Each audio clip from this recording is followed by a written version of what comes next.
every fiat currency in history over the long run, every empire from the Roman Empire to the British Empire, the Spanish Empire, the Netherlands, they have all fallen victim to inflation, overspending, taking on too much debt, increases inflation to a point where the currency, people stop relying on it, right? And some other currency becomes the global reserve currency. And currently that's the United States. And we shouldn't expect that to change. And we see debt levels increasing in the government, and our politicians being unable to or unwilling to fight that, right? And so we should just simply expect that we will continue to spend and we will accumulate debt, and eventually something will happen, and the U.S. dollar will not be the global reserve currency anymore, and something else will replace it. I buy that, Yeah. but will that be Bitcoin, or will it be something else?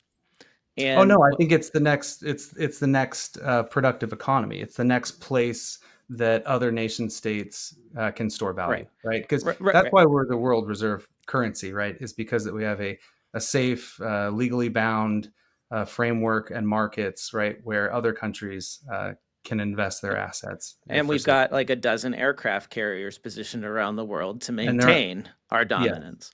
Right. yes, It's the exactly. US military ultimately is what backs up the value of the US dollar. And Uh, it's all about relative strength. I think we are going deep. This is awesome. This is why I like your content, because you're a good conversationalist and it's natural. So I'm probably going to miss some points here. no, The, this is the Bitcoiners will be mad at me, but I do think that it's a measure. It's a it's a measure of relative strength. We're talking about a lot of yeah, intersections here. We're talking about national security. We're talking about macroeconomics, right? But as you see, the rise of China, the interest in Asian economies building their middle class, these become safer places for emerging market countries, right, to store their wealth, right? And so you see right. BRICS gaining power. And I think that Bitcoin is actually very interestingly, and even let's just set Bitcoin aside for 1 second. There's another innovation in crypto, which we already talked about, stablecoins, which is a very, very powerful way for the US to maintain global dollar hegemony, dollar dominance, being the world reserve currency. And that's through distribution of our dollar, right?